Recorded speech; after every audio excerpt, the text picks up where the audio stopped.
नमस्कार।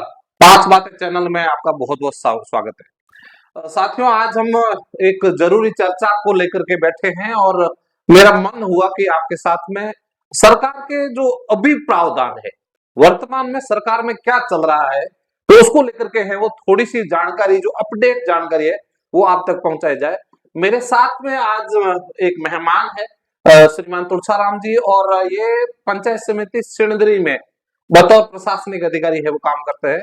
तो मैंने इनसे जब चर्चा की तो मुझे पता चला कि चाहे वो राशन है, चाहे पेंशन है, चाहे पालनहार है, उसको लेकर के सरकार की तरफ से बहुत सारी चीजें अपडेट अभी चल रही है। तो मैं इनसे थोड़ी सी बातचीत करना चाहूंगा और आपके लिए मुझे लगता है ये जानकारी बहुत उपयोगी होगी।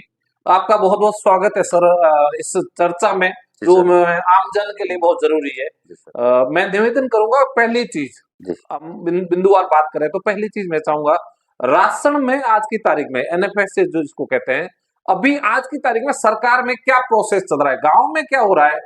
हर कोई ये चिंतित है कि मेरा नाम जुड़ेगा कि नहीं जुड़ेगा, मैंने फॉर्म भरा उसका क्या हुआ, या फिर किस तरह के, तो अभी क्या प्रक्रिया चल रही है और लोगों को क्या करना चाहिए, उस पर थोड़ी सी आप अगर जानकारी दे देंगे तो लोगों के लिए काम आएगी, प्लीज सर। सर, इसमें क्या है कि एनएफएस 2025 जो जो फॉर्म भरने मार्च से जनवरी से चालू हुए थे जी, अभी फॉर्म प्रक्रिया देनी है, तो 2-3 दिन से साइड प्रॉब्लम है जी, इस कारण से वो फॉर्म नहीं भरे जा रहे। जी, जो फॉर्म भरे गए उसके वो पंचायत समिति लेवल, ग्राम पंचायत लेवल, ग्राम विकास अधिकारी और पटवारी जी और पंचायत समिति बीडीओ साहब जी, इनके 3 कमेटी के माध्यम से इनकी जांच होती है।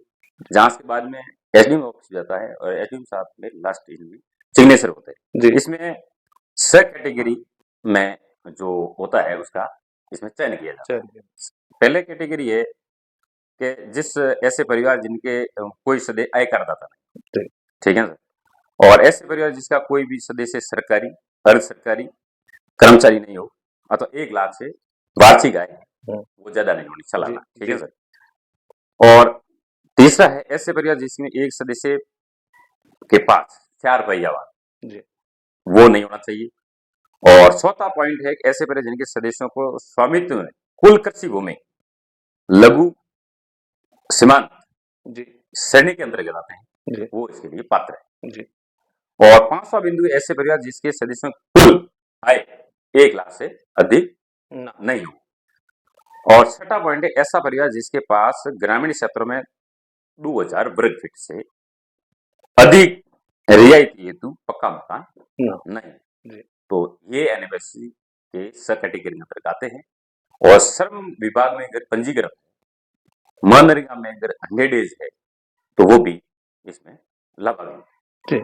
और ई श्रम कार्ड जिसके भी है तो वो भी इसके लिए पात्र। अच्छा, मैंने आवेदन कर दिया, फॉर्म भर दिया, और उसके बाद में मैं इंतजार करूं, या मुझे कैसे पता चलेगा कि मेरा फॉर्म प्रक्रिया में सही था, गलत था, उसमें कोई कमी है, ये मुझे कैसे पता चलेगा? वो फूड डिपार्टमेंट की साइड है, उस साइड पे जाकर एनएफएस ऑनलाइन स्टेटस चेक करना पड़ता है। उसकी प्रक्रिया में एनएफएस नंबर होते हैं, यहाँ राशन कार्ड नंबर होते हैं, वो दर्ज करके उस स्टेशन में जान सकते हैं कि प्रक्रिया दिन में है, क्या स्थिति है, लेटेस्ट फर्स्ट लेवल से हुआ है, सेकंड लेवल से हुआ है, फाइनल है या अप्रूवल लेवल हुआ है, ये है। तो मतलब आप कह रहे हो अगर मेरी कमी पूर्ति है तो उसको कमी पूर्ति का मुझे अवसर दिया जाएगा? कमी पूर्ति अगर उसमें अगर डॉक्यूमेंट क्लियर नहीं है या स्कैन सही नहीं है तो उसको सेंड बैक भेजा जाता है। सेंड बैक जो वापस एसडीओ ऑफिस में जाता है, एसडीओ ऑफिस से वापस पंचायत समिति में आता है, पंचायत समिति से वापस एसडीओ ऑफिस जाता है, 3 और कमेटी में जाता है, फिर अप्रूव। अच्छा, ये लास्ट क्या संभावना है, कब तक लोगों को इसके गेहूं या फिर राशन मिलना शुरू हो जाएगा? सरकार की तरफ से ऐसा कुछ आया है क्या अभी तक? सरकार की ऐसी मंशा है कि जल्दी कुछ जुलाई तक लगभग ये सब अप्रूव हो जाए।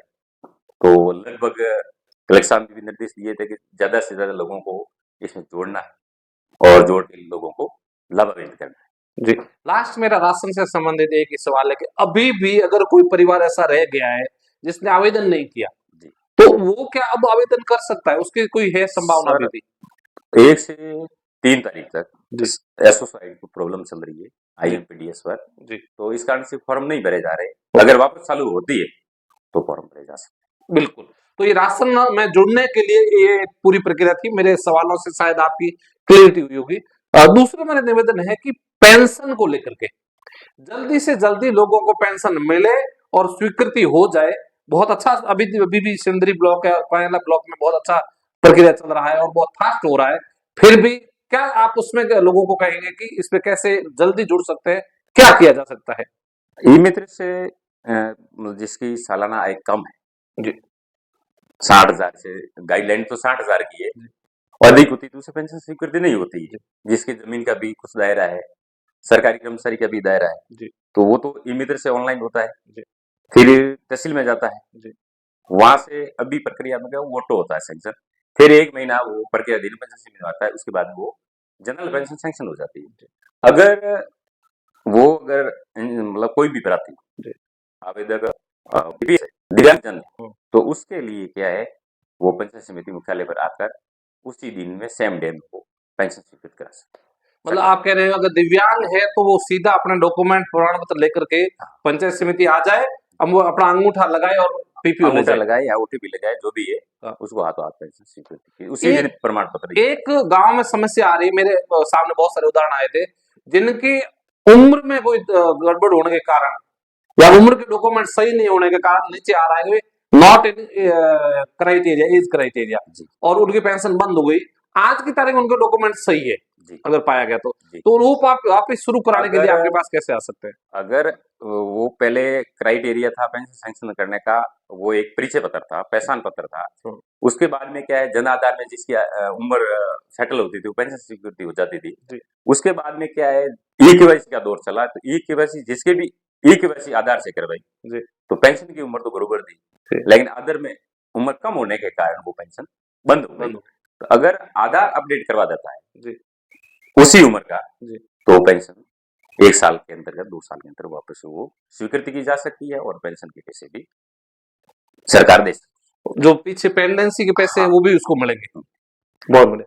अच्छा, लास्ट सवाल मेरा है कि अभी शादियों का सीजन चल रहा है और सब जगह शादियां हो रही है, तो सरकार जो है वो सहयोग योजना कहती थी कई बार, फिर बीपीएल पुत्री विवाह योजना नाम था, फिर वो उसका विधवा हाँ, पुत्री विवाह योजना था, और फिर अभी मुख्यमंत्री अभी सरकार के द्वारा बीपीएल परिवारों को जो 8वीं पास है, 10वीं पास है और 12वीं पास है, जी मुख्यमंत्री कन्यादान योजना के कन्यादान अंतर्गत 30,000, 40,000, 50,000 तक सहायता दी जा सकती है। जी इसका जो फॉर्म आता है, फॉर्म में अपने डेलीगेट से सदस्य के सिग्नेचर, सरपंच साहब के और प्रधान साहब के ये सिग्नेचर होते हैं, और बीपीएल प्रमाण पत्र लगता है और एक आय प्रमाण पत्र लगता है। जी ये सबमिट करके अपन समाज कल्याण ऑफिस भेजते हैं, वहां से इसकी स्वीकृति निकलती है बजट आते ही, और उनको लबंद किया जा सकता बहुत बढ़िया।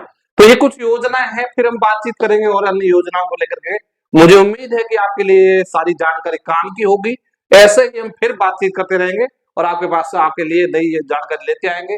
आप सभी इस जानकारी को न सिर्फ खुद सुने, दूसरे लोगों को सुनाएं, ज्यादा से ज्यादा लोगों को लाभान्वित हो सके, उनको लाभ मिल सके, ऐसा हमारा प्रयास है। बहुत बहुत धन्यवाद। जय हिंद, जय भारत।